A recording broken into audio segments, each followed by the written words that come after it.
Dear students, good morning. This is the class for Lingue e Letterature Comparate 2 for May the 4th, 2020. So before we start, I want to tell you that I will be posting a separate video about exams. And I will do that as soon as I have an official document because all English teachers are going to do exactly the same thing.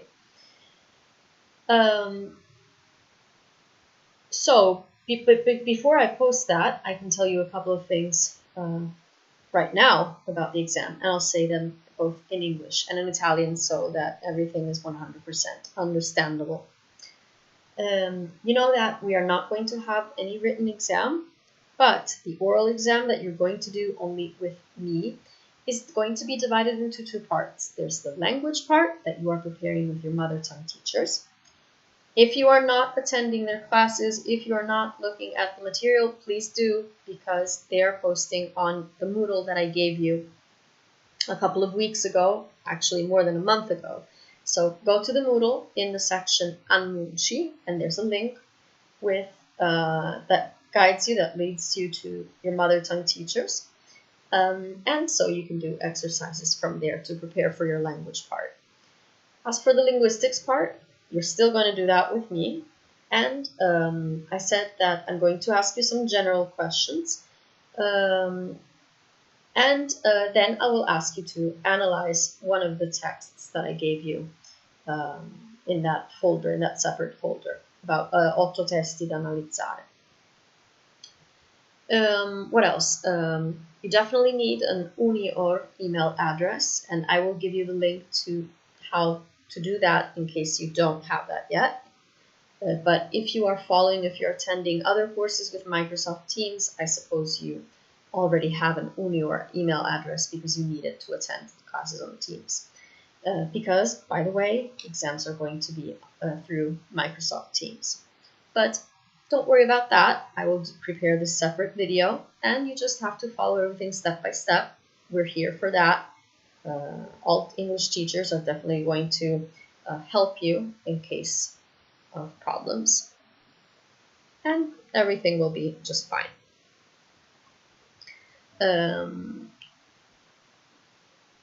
Okay, so posterò un video separato, sto attendendo solamente il documento ufficiale per farlo, e in cui vi guiderò passo passo, vi darò una sorta di vademecum su come prenotarvi per l'esame, qual è la modalità di esame spiegata un attimino più approfondita, in maniera più approfondita, quali sono i documenti che dovete inviare per sostenere l'esame.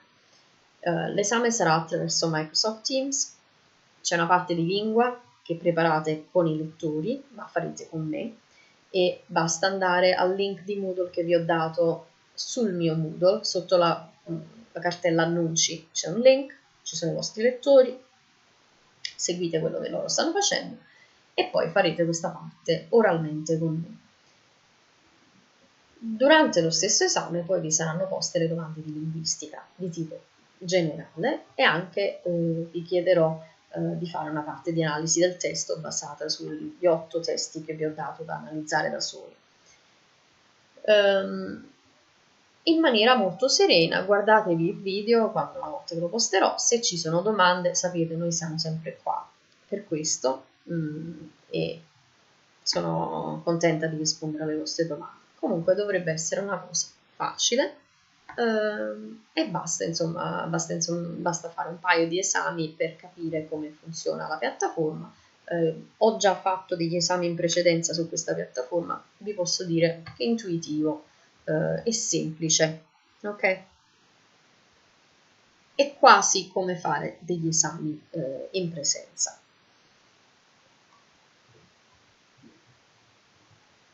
Now, let's go to what I was explaining last week. So last week we were working on the definition of referring expression.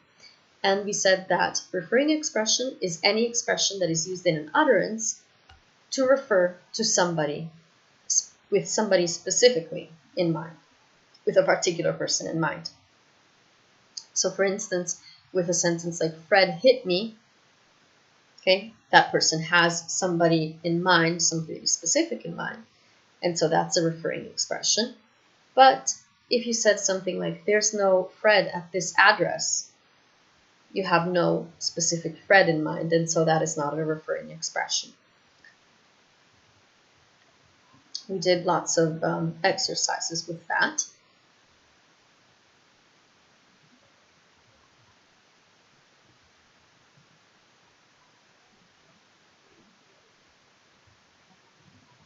And that's basically the main idea that we had to learn about last week.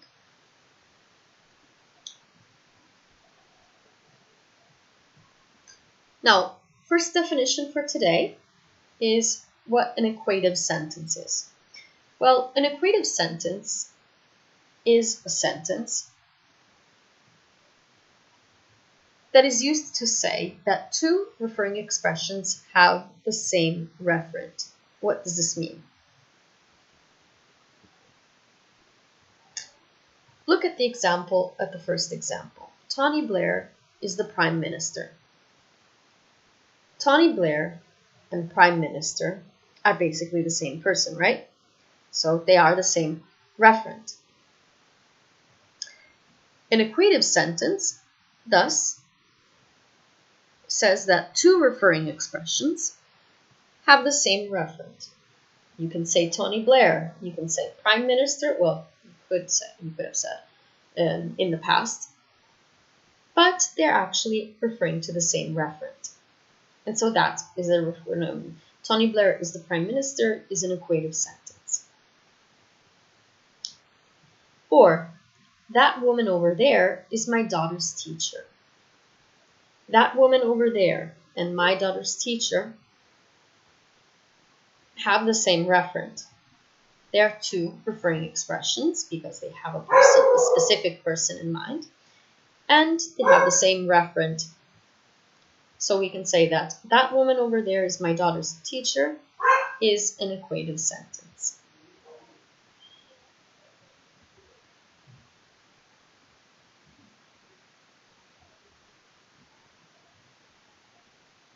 So the first practice that I want you to think about is this. Try to write down if these are equative sentences.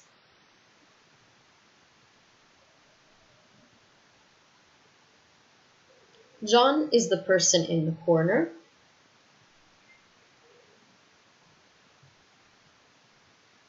Henry VIII is the current President of the United States.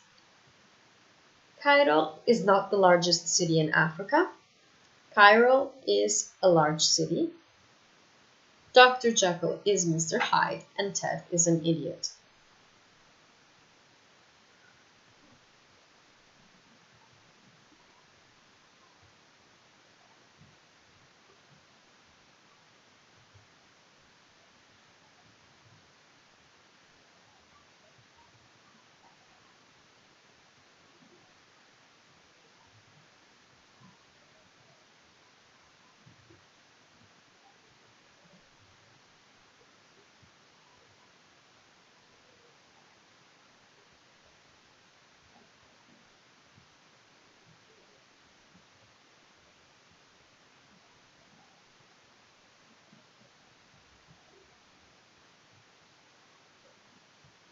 So let's see if you got it correctly and why. John is the person in the corner. John and the person in the corner are two referring expressions, and they have the same referent, right?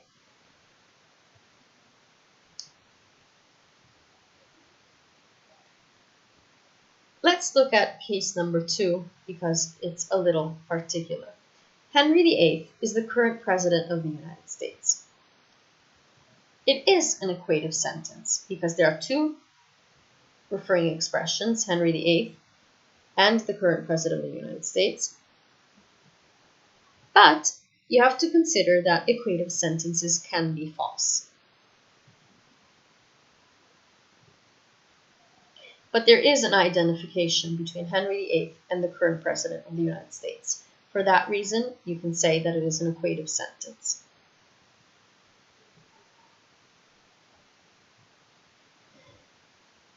The same cannot be said for number 3 and number 4. Cairo is not the largest city in Africa, and Cairo is a large city. In this case, only Cairo is the referent. There is no process of identification between not the largest city in Africa and Cairo, as well as not between Cairo and a large city. Okay? It's just describing it. It's not identifying it. And so it's not a written equative sentence. You can clearly get the idea of equative sentence if you look at number 5. Dr. Jekyll is Mr. Hyde. Okay? In this case, Dr. Jekyll and Mr. Hyde are two referring expressions because you have two specific people in mind, and they are both referring to the same referent in the real world.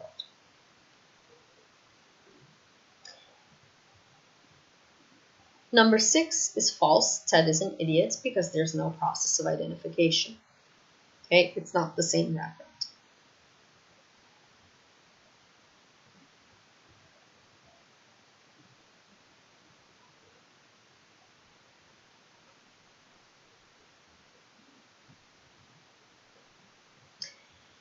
You also have to consider that the order of two referring expressions can totally be reversed. You can put one instead of the other, but it is still an equative sentence. So I could either say the largest city in Africa is Cairo, or Cairo is the largest city in Africa. It's still an equative sentence. It doesn't matter. The order of the constituents does not matter at all. And that is the end of Unit 4 of your book. If you want further exercises and you have the book, you can do them. They're right after Unit 4 study guide and exercises. Otherwise, it's perfectly fine. Just follow the slides and everything will be fine.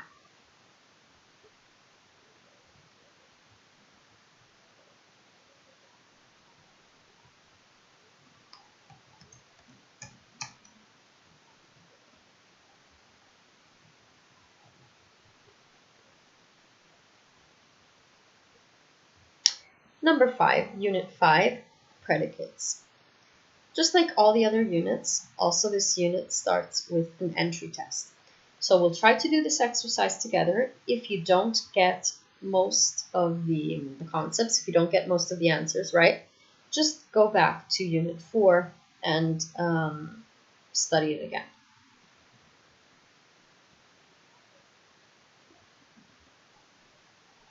So I'll read the questions and give you some time to answer.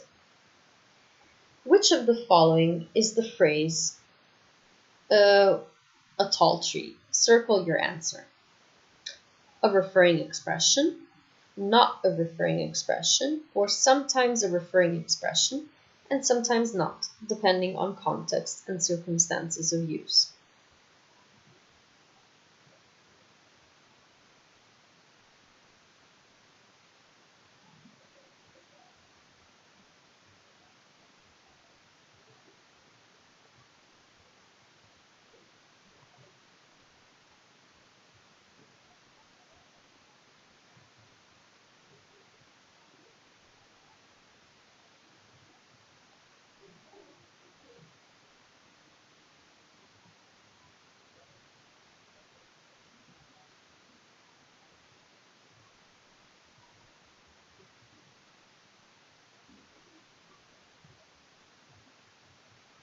Is the following statement correct or incorrect? Whether a sentence contains any referring expressions or not depends on the time and place at which the sentence occurs.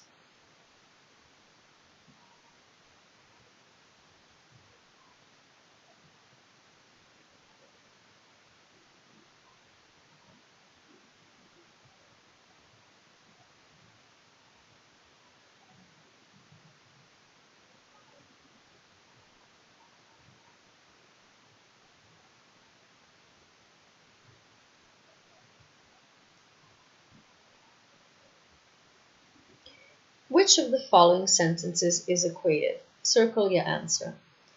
Mahmud is an Egyptian. I was telling you about Mahmud the Egyptian. Mahmud is the Egyptian I was telling you about. And Mahmud is a genius.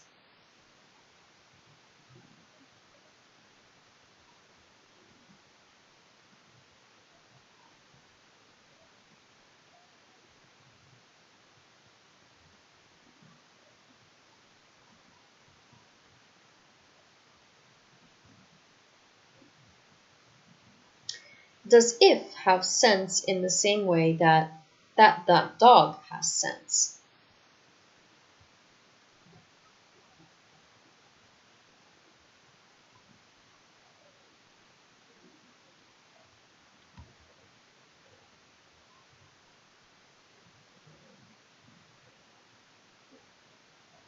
Do the expressions big and large have essentially the same sense in the following sentences?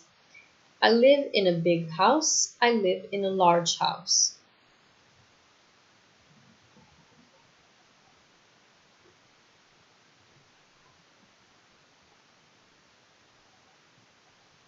Circle those of the following words which can be referring expressions in everyday English.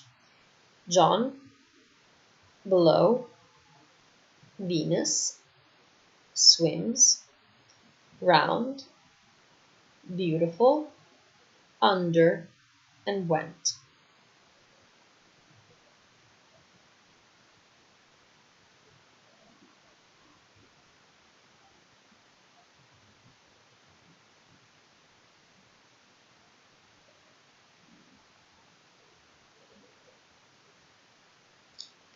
Let's look at your answers. So number 1, a tall tree, letter C, sometimes a referring expression, sometimes not, depending on the context and circumstances of use. If I have a specific tall tree in mind, yes, it's a referring expression. If I don't, it's not. Number 2, whether a sentence contains any referring expressions or not depends on the time and place at which the sentence occurs. The sentence is incorrect because it should be utterance. Remember that sentences do not have time and place.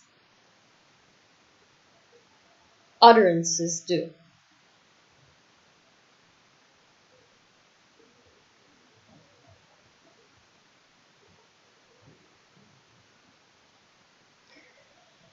Number 3, in this case, letter C, Mahmud is the Egyptian I was telling you about, is the only equative sentence.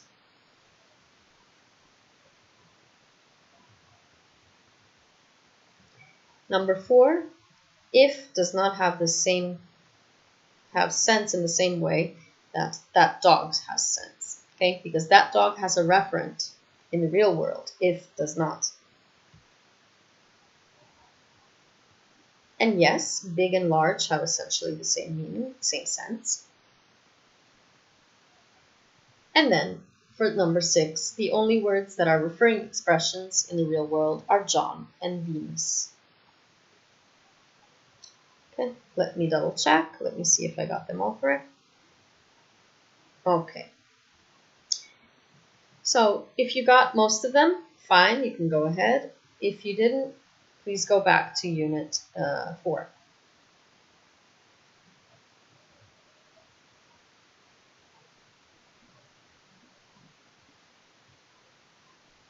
Okay, so new topic, attention please. Let's start from the examples. My dog bit the postman. Mrs. Wraith is waiting for the bus downtown. Every sentence contains one or more referring expressions, okay? There's the dog and the postman, Mrs. Wraith and the bus, and also downtown. But these sentences also have words that are not part of any of the referring expressions. Okay, so they're extra words.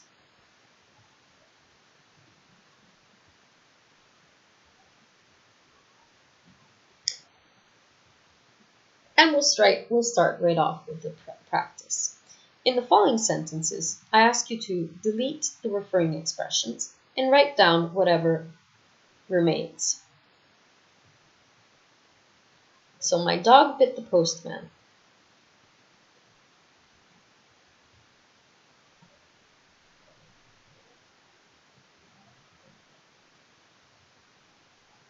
Mrs. Wraith is writing the mayor's speech.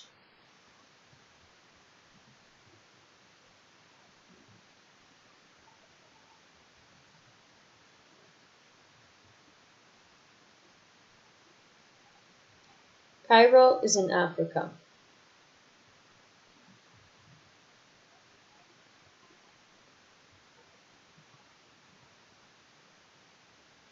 Edinburgh is between Aberdeen and York.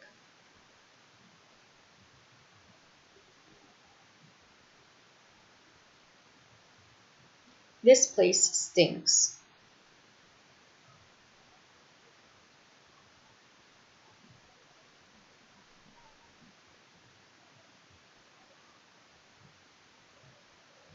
John's car is red.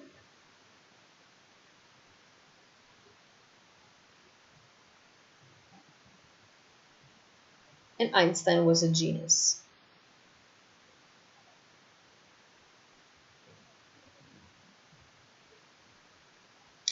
So you see that if we eliminate the referring expressions, we are left with these words. Bit in the first case. Writing is writing. Is in for number 3. Is between for number 4. Stinks for number 5. Is red for number 6. And was for number 7. Was a genius, sorry. So you can see the remaining words here, okay? So there are referring expressions and extra information, let's say, things that are not referring expressions.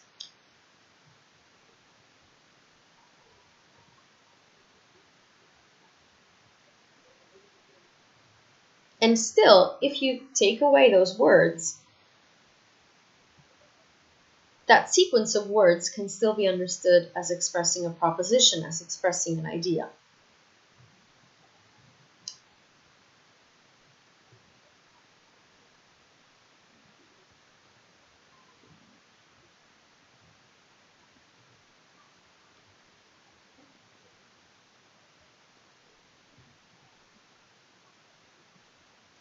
Step number 2. So 1 through 6 is all the extra information. Okay, we called it extra information. Now, in your opinion, what is the most important part in these words?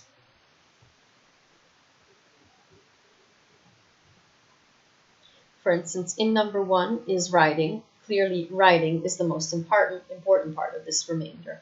So see what you can do with the other ones.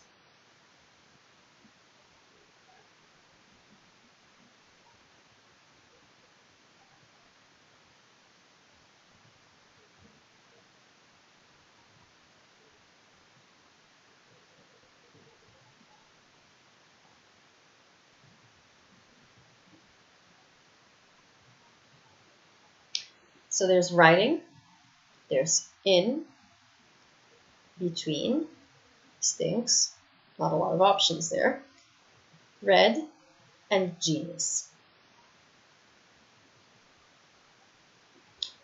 So why did I make you do this 2-step process?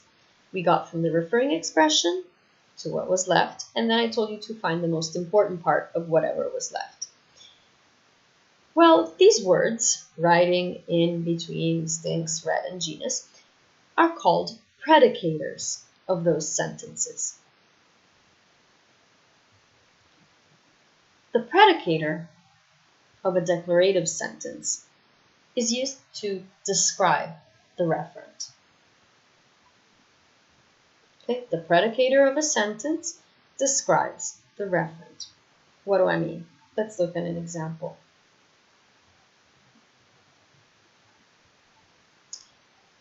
Let's use the sentence, Mommy is asleep. We said that the referring expression is mommy, okay? And then the remainder is asleep. And the most important part of this is asleep, because it describes the state in which mommy is. We can write this rule by putting mommy, the referring expression, in capital letters, and putting the predicator within parentheses, asleep.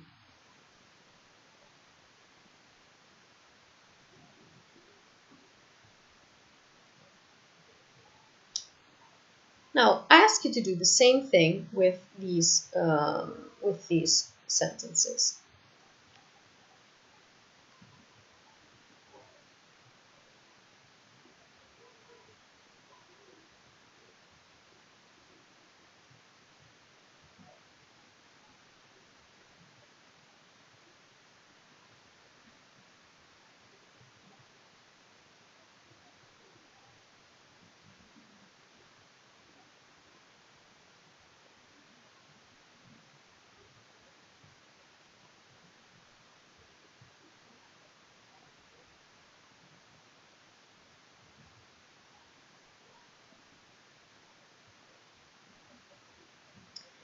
So here, let me see if I wrote it already with the parentheses. That's fine. No, okay.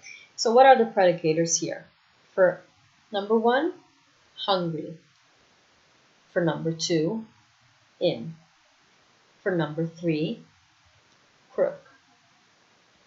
Number 4, rhythmical.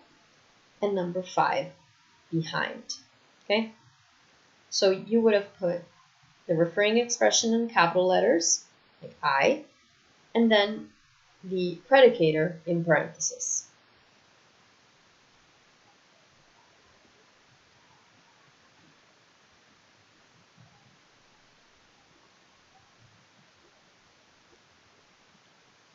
You must have noticed that predicators can belong to several parts of speech. They can be adjectives, like my car is red, and so red. It can be a verb. This place stinks. Or an example for prepositions I don't remember. Joe is in San Francisco. Or nouns. She is a crook.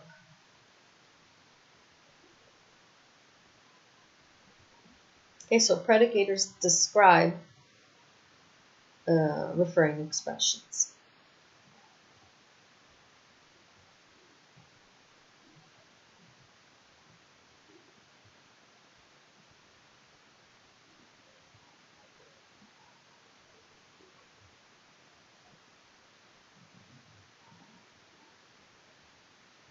So now watch out for this part because it's a little more complicated. I'll try to make it as simple as possible and let's see what happens.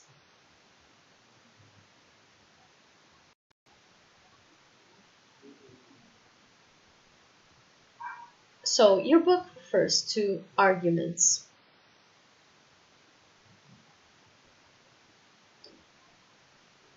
Predicators and arguments. Okay, so far we said that Juan is Argentinian. He would say that Argentinian is the predicator and the referring expression is Juan. In your book, there's also the description of argument, which is basically the same thing as a referring expression, okay? So just consider it that way. We're not going to make it too complicated. Okay? So in Juan arrested Pablo, the predicator is arrested and the arguments are Juan and Pablo. Juan took Pablo to Rio, the predicator is take, and then the arguments are Juan, Pablo, or Rio. So just consider that at this point of the book, referring expressions and arguments mean the same thing, okay? Then we'll go back to it and describe it a little further.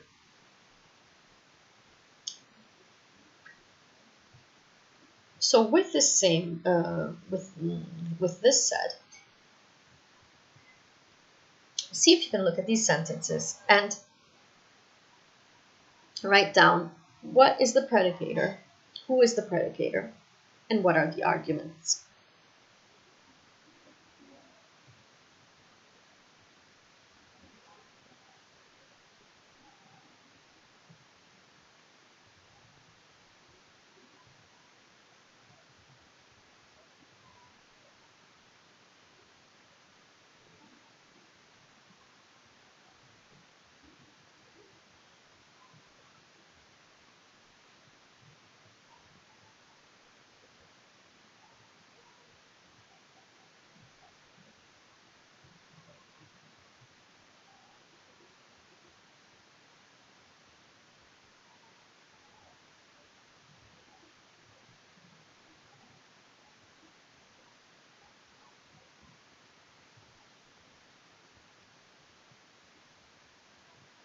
So let's see. Dennis is a menace.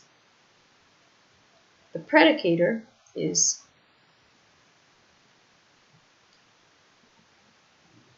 a menace, and the argument is Dennis. Fred showed Jane his BMW. The predicator is showed, and the arguments are Fred, Jane, and his BMW.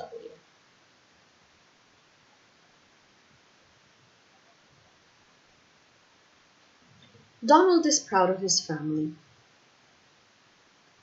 The predicator is proud of, and the arguments are Donald and his family. The argument, the hospital is outside the city. Is outside is the predicator. The hospital and the city are the arguments. Check if I made any mistakes. It could happen. Let's see.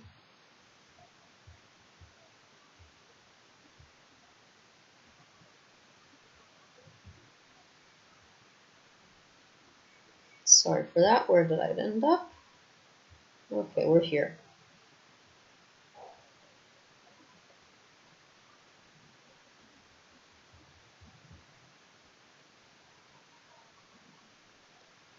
No, everything correct.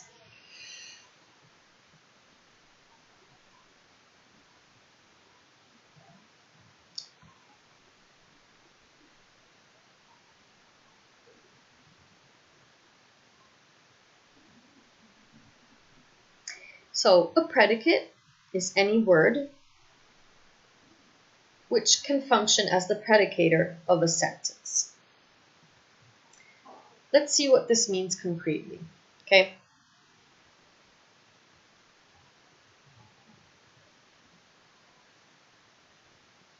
So a predicate is any word that can function as a predicator in a sentence. The words hungry, in, brook, asleep, hit, show, bottle are all predicates. But the words and, or, but, not are not predicates. They cannot be predicates. What does this mean? Look at the sentence. John fell asleep and he missed his class.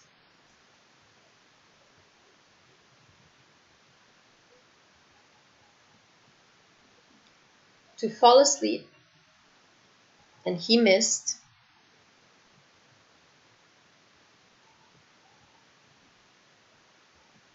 are predicators, okay?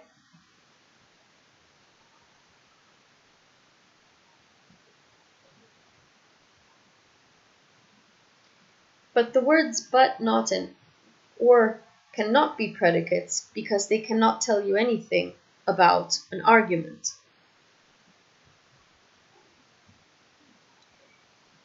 They can become the words. Sorry, I'm getting a little tired. Wait a second.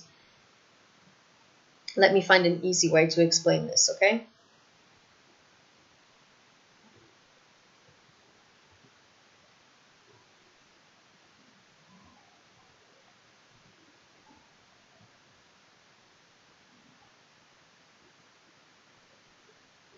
So I said that a predicate is any word that can function as a predicator in a sentence.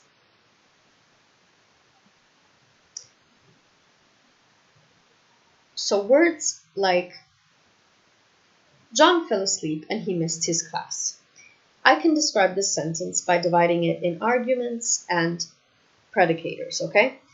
And I would say John and class are the two arguments, okay, or referring expressions, depending on how you want to describe them, at what level you want to describe them. And then asleep and miss are the two predicators, okay? I'm describing John and class. At a linguistic level, I can describe asleep and miss, the two predicators, asleep and miss, as two predicates because I can use them in other sentences as predicators. So John is asleep, okay? In this case, asleep is a predicator of John and also a predicate. And then John misses his girlfriend. Okay, misses is a predicator. And John fell, same thing, fell as a predicator.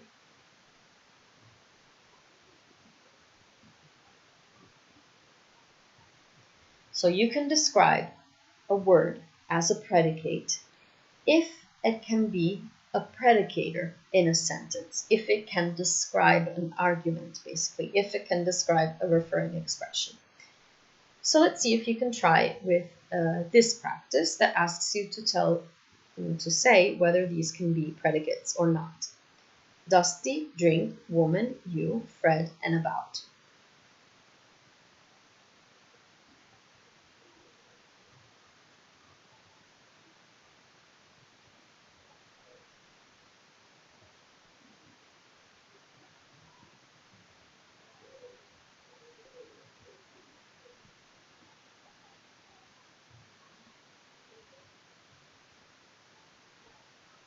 In this case, the only word that can function as a predicate is dusty.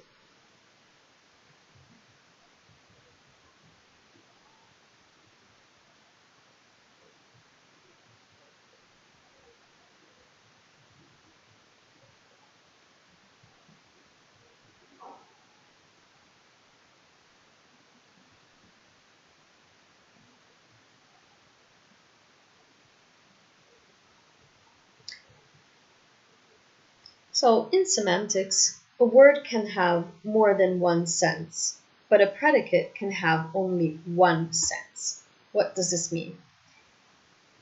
Take the word bank. Okay, the word bank has at least two senses. Okay, it can mean the bank of a river, so a river bank, or bank is an institution.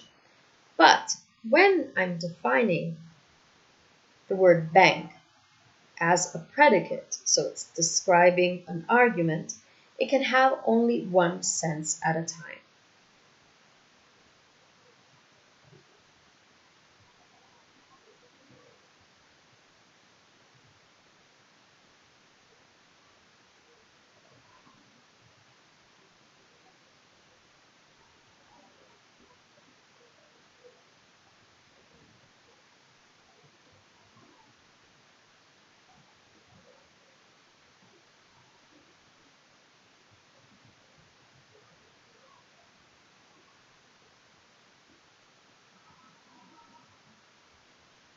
So let me write it here. Wait a second.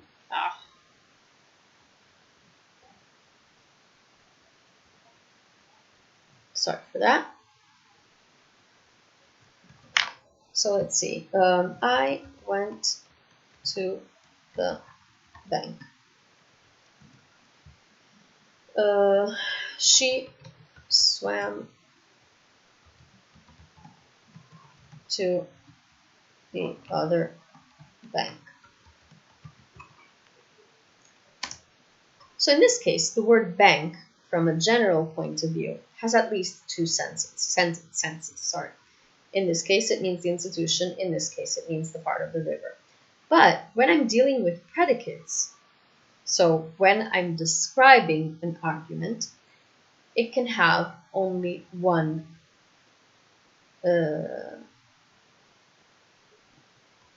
sense.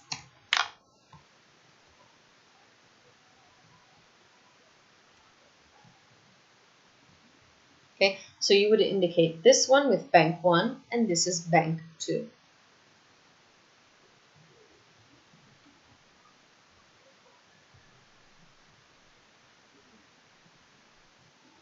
Okay, so I wanted to take a break to look at what I really want you to know and what is okay if you don't. So we were talking about predicates and predicators, okay? But what I'm more interested in is this definition over here. The degree of a predicate that is a number indicating the number of arguments it is usually understood to have in a simple sentence. What does this mean? You know that in English, for instance, there are some verbs that require only a direct object, like she ate the pizza. Or they died. They died is said to be a one-place predicate. Or maybe a happier example with asleep. He fell asleep. This is called a predicate of degree 1 because it only requires the word asleep.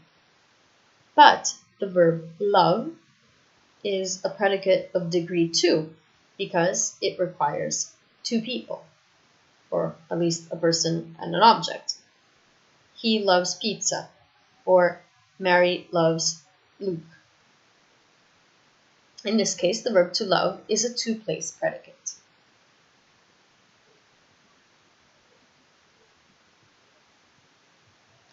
So reviewing what I just said about predicates, okay, so that it makes it a little easier. We said that predicators describe referring expressions, okay? Or also they're called also arguments.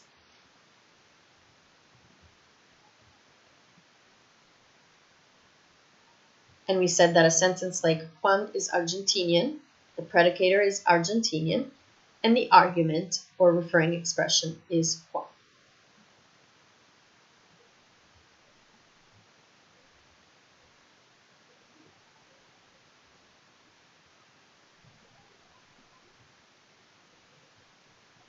And a predicate in general is any word that can be a predicator in a sentence. So for instance, the sentence, John fell asleep and he missed his class. John and class are the arguments or referring expressions. And asleep, to fall asleep, and miss are the 2 predicators, okay? But at the same time, these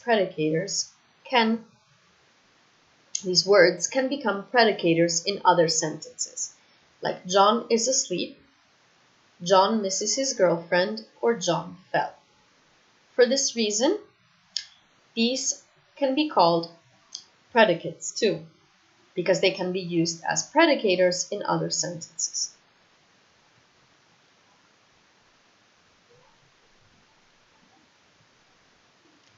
This cannot happen with words like about, for instance, because about cannot be alone.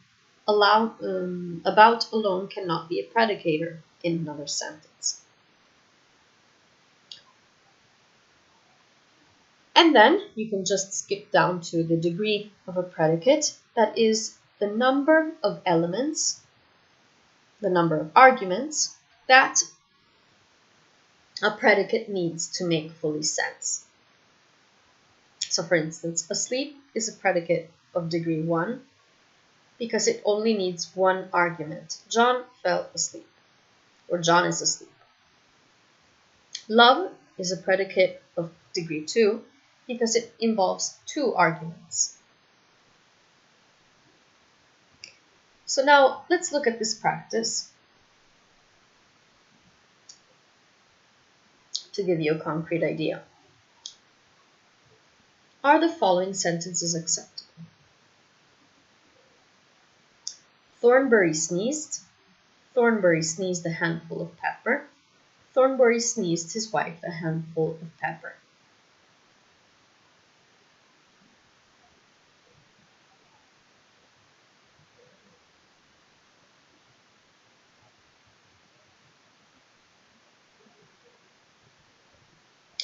So the answer here is that A, B, and C are all acceptable. And so, is sneeze a one-place predicate?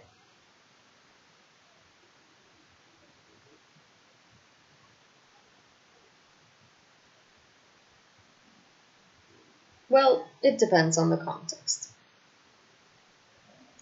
And now check if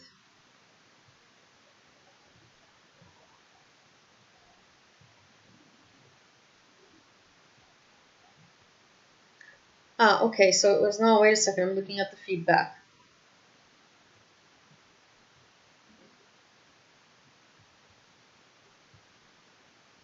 Okay, so they were talking about not the creative usage of the verb, but just as the way you would do it. So only in this case, you have to consider that only A is acceptable. Okay, Thornbury sneezed. Don't be too creative with language. And so sneeze is yes, is a one-place predicate. Now consider these next sentences and see if you can say whether they are acceptable in normal usage, okay, because they were referring to normal usage.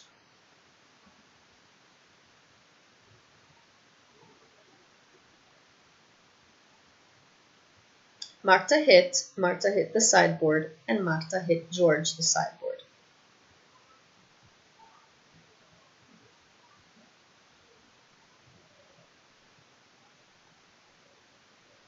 In this case, only B is possible, and so hit is a two-place predicate.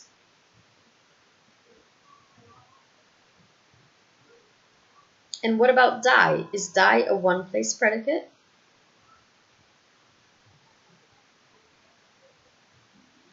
And is it the same for the verb come and the verb murder?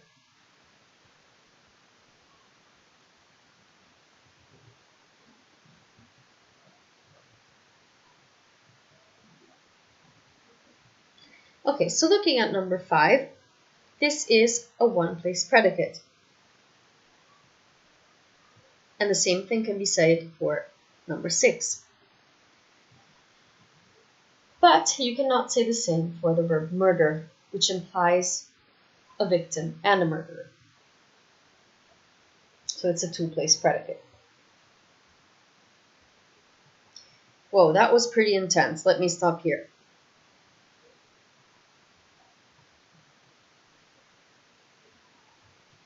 Okay, so let me go over the chapter so that I can show you what you need to know and what you can avoid.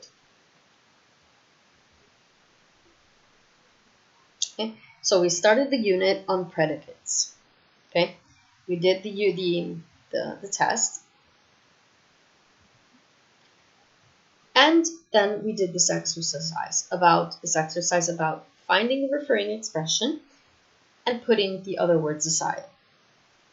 Among those words, there are words that describe the referring expression. And those are called predicators because they describe the referent. And that's predicator. Whereas a predicate is any word that can be a predicator in a sentence. Okay, I gave you the example of John fell asleep and he missed his class, where John and class are the arguments or reference, and then all these descriptive words can be used as predicators in other sentences. So those are called predicates. We did lots of exercises with that, and then we eventually focused on the idea of degree of a predicate. Degree of a predicate is a number indicating the number of arguments that are necessary to complete a sentence. So for instance, asleep is a predicate of degree 1 because it needs nothing else than only one argument. Whereas love is degree 2 because it requires 2 arguments.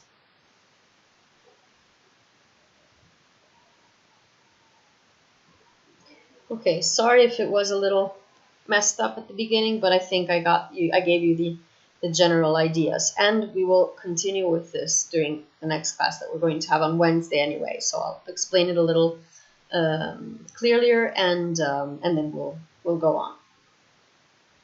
So today's song is Light My Fire. You know that it would be untrue. You know that I would be a liar if I were to say to you, girl, we couldn't get much higher.